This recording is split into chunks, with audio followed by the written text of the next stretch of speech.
Hello, everyone. Dan here from the Next Issue Podcast. On today's video, I'll be doing a review for Kaiju number 8, episode 4. I'm going to get into spoilers in a second, but before that, this episode was very, very well done. We have some excellent animation. We move the storyline forward a lot while still building a mystery and a lot of tension. We have some pretty gnarly fight scenes. And of course, the humor continues to be sprinkled out throughout. So, another great episode.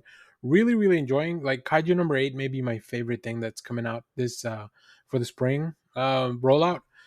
So let's get into it. If you haven't seen the episode, I'm going to get into spoilers, so make sure you go back and check it out, and then come back, leave a like, leave a comment. So we get back to the test. Right, the test isn't over just because Kafka is injured. They still have to finish things out, which they pretty much do. Like, Kikoru just goes to goes beast and kills pretty much everything that's left on the field, which means that then the test shows, the test finally ends. They start to recall everyone, including all the little drones that were giving them all the visual clues. That's a very cool sequence of her just killing everything. Like, it shows you not only how much of a badass she is, but also the power and the power level, and how the bar's been set pretty high. The expectations are pretty high. Uh, while this is happening, because Kafka and Kafka and his team were closer to Kikoru. They are kind of the last ones to leave. We see that a kaiju, an unknown kaiju. Now, I've read the manga, so I know what they call it, but I won't tell you because we're sticking to anime only stuff.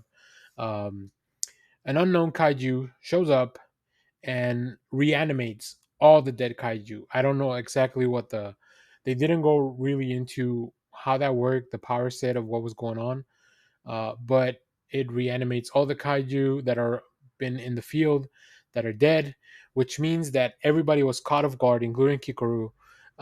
She also takes an impact from, like, one of this unknown kaiju's attacks. Is She's able to deflect it at the last minute, but she's definitely very damaged. This is when we cut to some flashbacks of her growing up, having always a lot of pressure to excel in school, in academics, in just training. The bar is always set pretty high, right? Her dad is like the commander of the kaiju forces, so the bar's really high. Um, while this is going on, we flash back to the present where the big kaiju that she took out is now about to do its most powerful attack. We do see that they send the drone back, and they realize that not only are the kaiju back up and running, but they, I guess, for the preparation for this test, they take out their horns. They take out the horns of the kaiju to make them not deadly, right, for the test. But as the this giant kaiju is about to kill Kikoru, Kafka arrives just in time, transformed fully into kaiju number 8, and he's able to stop what was going on. Like, he just very quickly, very handedly takes care of business. But it's really funny because it's intercut by, he deflects the shot, and then as Kikoru not like tells him, like, it's Kafka, it's me, you don't have to be afraid, right? Because she just kind of like, she just took a lot of damage, doesn't really know what's going on. And then he does like this really cool, we've seen him attack with just that power punch that he has. So he one shots the other kaiju.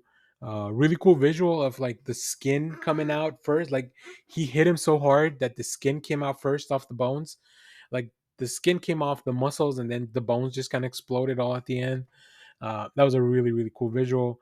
The other captains are scrambling to get to the field because obviously this was a part of the training. And then we catch up with everyone back at the hospital, recovering from their injuries. Right. We do see once again another funny moment that Hikaru is receiving, like, the top tier treatment, while meanwhile Kafka is just, like, left in the normal part of the hospital, and he's like, "Well, I want the special treatment. I want to get back to, I want to heal very quickly." Now, obviously, he does heal very quickly because of his kaiju abilities, but he can't. that can't really get out right into the public just yet. So as of now, there's only a select few people that know uh, Kaiju number 8 is also Kafka. Then towards the end, we do reveal that this unknown Kaiju has gone undercover to work at the disposal team that Kafka used to work at. So we don't know what's going to happen there. We don't know what the aim of this Kaiju really is. But I'm very excited to see how this plays out into the future, because obviously he's a really big threat. So if you have seen this episode, let me know what you thought about it down in the comments. As always, thank you for watching, everyone. Remember to share, like, subscribe, leave us a comment, leave us a little thumbs up, all that fun stuff here. And thanks for watching, everyone. Bye bye.